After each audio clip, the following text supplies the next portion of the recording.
Are you ready for the Word? Yes. I want you to turn to Genesis chapter 2.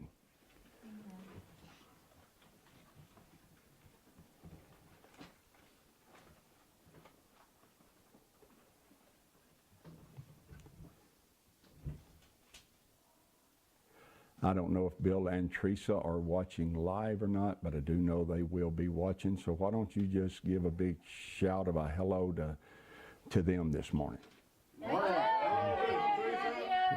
There you go. Thank you very much. And to the and to the rest of these folks. We got Suzanne and Carla and Alicia watching this morning, and we that have shown that they're watching, and we welcome them and anybody else that will tune in later. Have you turned to Genesis chapter 2 yet? Yes, sir. All right, look in verse 1. Thus the heavens and the earth were finished, and the host of them.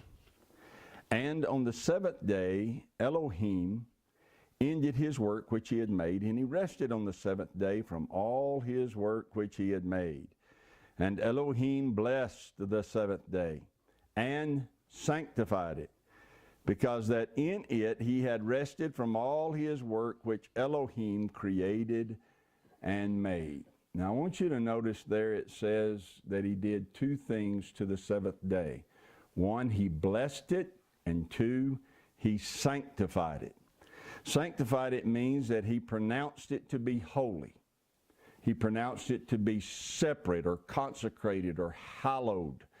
Completely different than any other day is what sanctified means. It's not like the rest of them. It's set apart, completely different from all of the rest of them.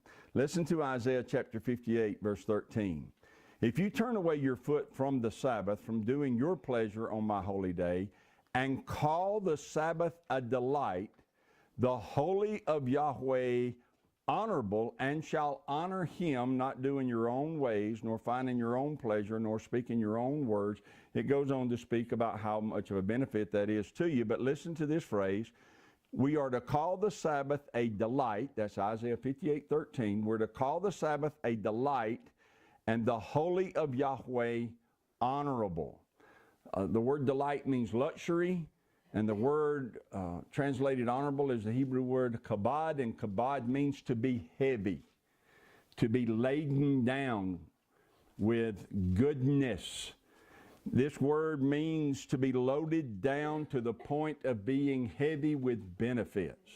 So Yahweh said, I want you to call my day a luxury, and I want you to call it a day that is loaded down to the point of being heavy with benefits. It is weighted down with riches. Genesis 2 tells us that Yahweh blessed it. That's the reason it's loaded down with benefits. Do you get that? Yes, Genesis 2 said he blessed it. Well, what did he do when he blessed it?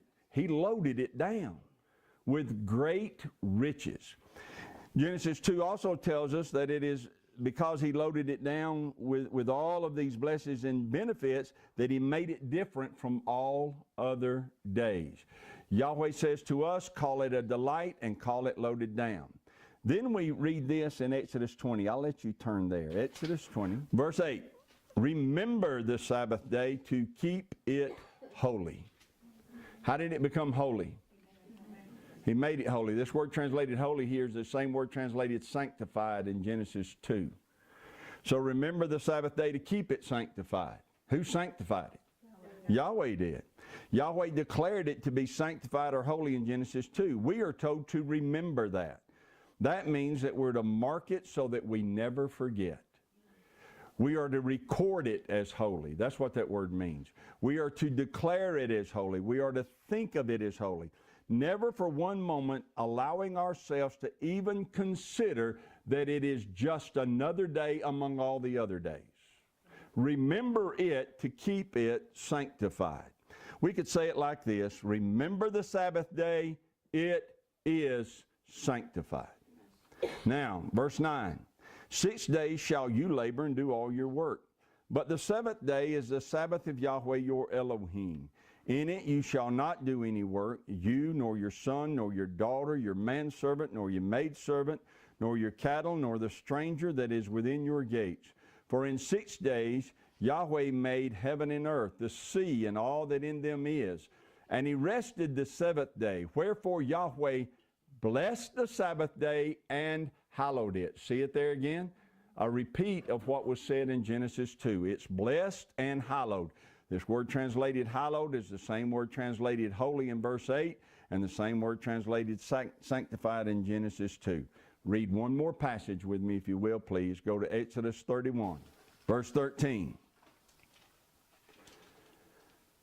You speak also unto the children of Israel, saying, Verily my Sabbath you shall keep, for it is a sign between me and you throughout your generations, that you may know that I am Yahweh that does sanctify you. Before we read on, let's pause and look at that. Verily my Sabbath you shall keep. Somebody tell me what that word keep right there means. To guard it, to hedge about it with thorns, to protect it, to give great regard to it. Then it says it is a sign. That word means a mark or a beacon or evidence.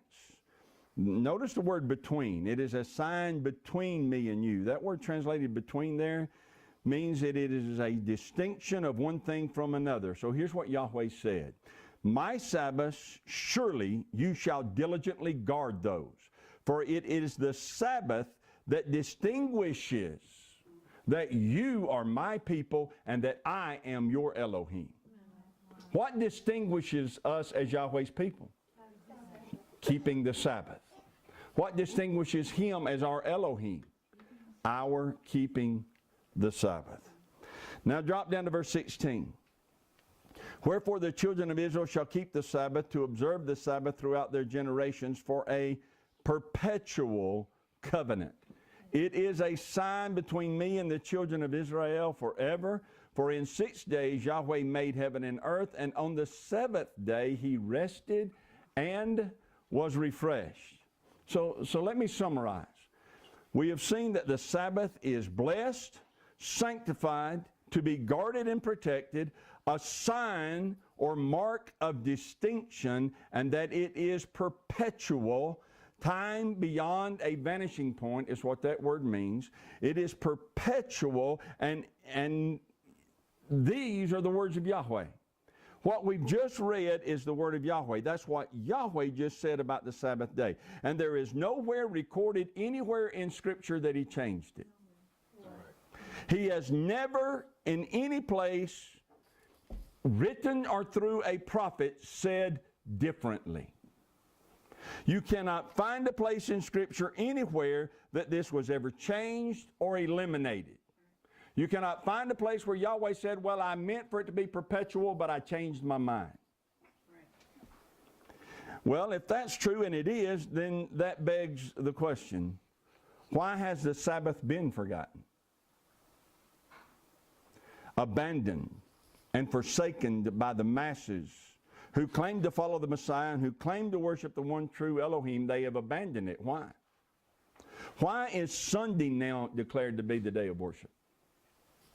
Why is it that if you press someone and ask them to prove to you that Sunday is the day of worship and they're not able to do it, why is it that they then declare, well, every day's holy? We're supposed to worship on every day. Every day is holy. When the Bible plainly states that the seventh day was separated out, blessed, and made holier than all the others. Yahweh said, it is sanctified, it is holy, it is hallowed, it is consecrated, this day is. So why is it that men will now stand up and defy Yahweh and say, no, all days are sanctified? Well, the answer to those questions is found in Mark chapter 7. If you want to turn there, we'll look at that for just a moment.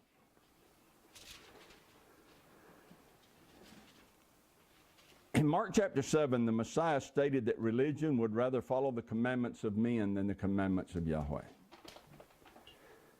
And that's your answer. Without a doubt, in order to forsake the seventh day and to lift up the first day, without a doubt, that is to choose the commandments of men over the commandments of Yahweh. In Mark chapter 7, Messiah made several statements we need to pay heed to. Look in verse 6. He answered and said unto them, Well hath Isaiah prophesied of you hypocrites, as it is written, This people honors me with their lips, but their heart's far from me. Howbeit in vain do they worship me, teaching for doctrines the commandments of men. Now let that sink in. When men teach for doctrines the commandments of men, listen to what he said, they worship Yahweh how? They worship Him in vain. So it doesn't say they don't worship. Am I right? They do. They can have some of the most attended and most beautiful and most amazing worship services ever. It just says that they do so in vain, and that is an interesting word there. This is the word matain, M-A-T-E-N, matain, and it means to, listen to this, unsuccessfully search. It means to search for something to no purpose and to search for it without success. To search for Yahweh in worship, they search for Yahweh in worship, but it is unsuccessful because they've forgotten His commandments. That's why their worship soon gets transformed into a worship that pleases them. Because their search to please Yahweh becomes unsuccessful. So they just fashion it to what they like. Just stating the facts. They worship me, he said, in vain. Listen to verse 8. For laying aside the commandment of Yahweh, you hold the traditions or tradition of men. What do they do to the commandment of Yahweh? Lay it aside. You know what that word means? It means to send something forth.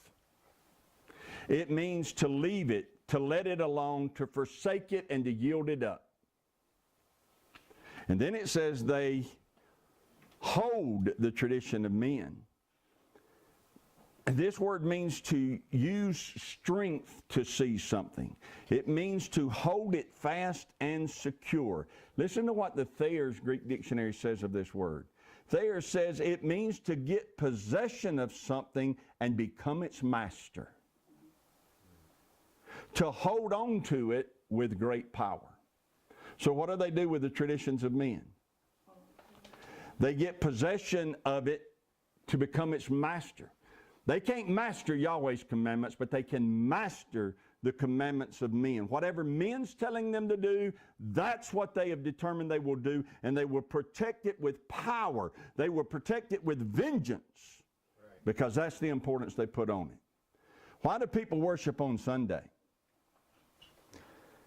Regardless of what they say, the only answer is, and because the answer cannot be because the Bible tells me so, because the Bible doesn't tell them so. Right? So the only answer is, the only possible answer is, why do people worship on Sunday? Because some man told them to. And because that's the way they've always done it. What did Messiah just tell us? Why do people forsake the commandments of Yahweh? Because they hold to they accept the commandments of men, and they hold to the traditions of men. So some man told them to worship on Sunday, and they've always done it that way, so by golly, that's the way they're going to continue to do it. They can't justify it by saying, well, because the Bible tells me to. The Bible doesn't tell them to. Verse 9. And he said unto them, and he said unto them, full well, you reject the commandment of Yahweh that you may keep your tradition. This even gets stronger. Reject means to have a low opinion of something. To set it aside, to neutralize it, and then violate it. Wow. Full well, you have a low opinion of the commandments of Yahweh. Full well, you have neutralized it so that you can violate it. Is that not what men have done? Yes. They have taken what Yahweh said clearly over and over and over again, and through the teachings of men neutralized it so they can violate it and do what they want to do, which is worship on Sunday. And then listen to this, that you may keep your tradition. Somebody tell me what that word means. To protect it, to put a hedge about it. Literally in the Greek here, it means to build a military fortress around it. And if you don't think there's a military fortress built around it, tell somebody they ought not to be worship on Sunday and they should be keeping the Sabbath. You will encounter a military fortress of resistance. What have they built the military fortress around? The commandments of Yahweh? No. Their traditions. What have they neutralized by their doctrine so that they can violate it? Not the traditions of men, but the commandments of Yahweh. Drop down to verse 13. Making the word of Yahweh of none effect through your tradition, which you have delivered, and many such like things do you. Man, it's just the beginning, he said. You do all kind of stuff like this. But what did they do to the word of Yahweh? Made it of none effect. Look that word up. It is the word akuroo. Akuroo. It's got prefix I, or an A in front of it. That means not. It means to negate something. Kuroo means to be authoritative. So akuroo means to make something non-authoritative.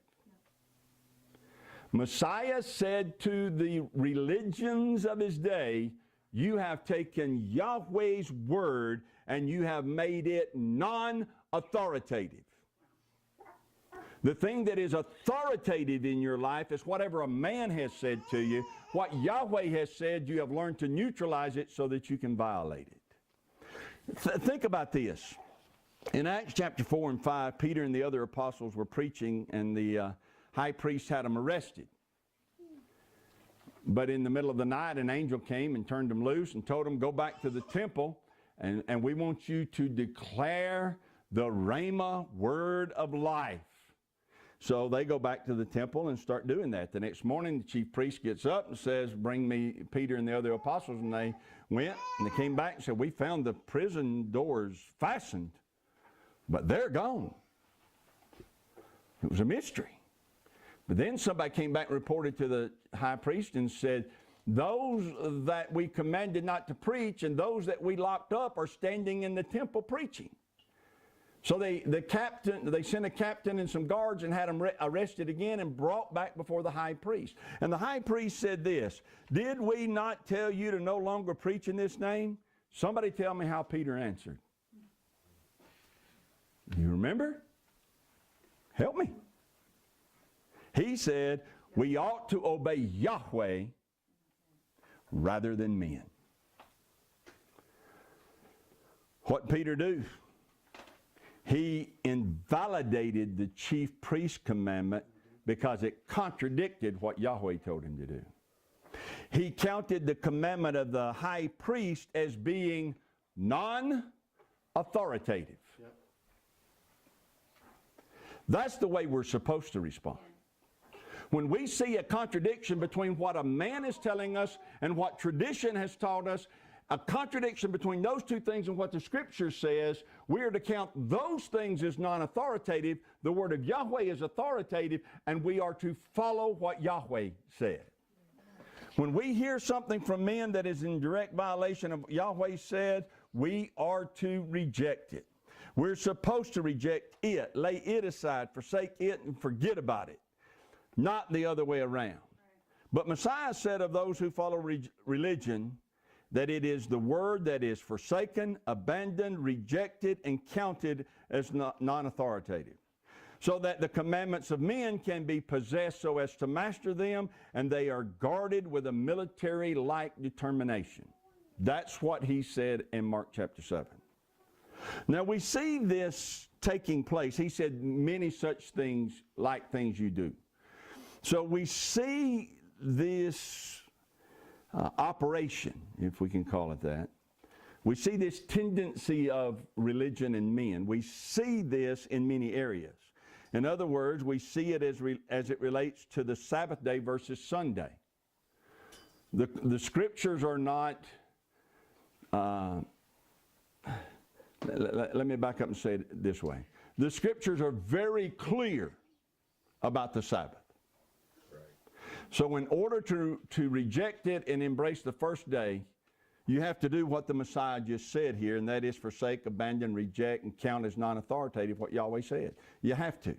And you have to embrace what man has said. We also see it as it relates to the appointed times of Yahweh versus the holidays that men have chosen and sanctified. Yahweh said, these are my feasts. And men have said, no, these are our holidays. See? But in order to do that, you have to forsake, abandon, reject, count as non-authoritative what the Word says, and instead follow what some man has said or what some tradition has taught you. Are you with me? We also see this same tendency, or I have come to see it, as it relates to the new moon. It took me a while to get there. But I do sincerely hope that I made it plain and I made it clear, right? Yahweh bless you and keep you. Yahweh make his face shine upon you and be gracious to you. Yahweh lift up his countenance upon you and you peace. As his name is put upon you, so shall he himself You bless are so sweet. you. But that means to load you down, right? You are so sweet, and I sing for you. I sing for you.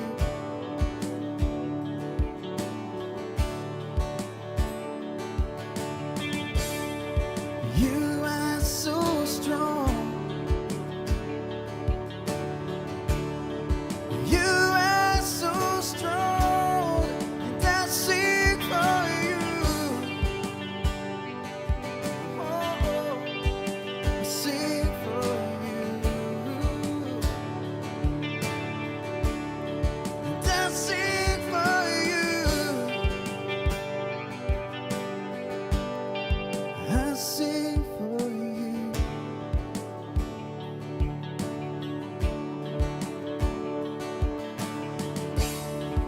You are so good. You are so good, and I sing for you. I sing for you.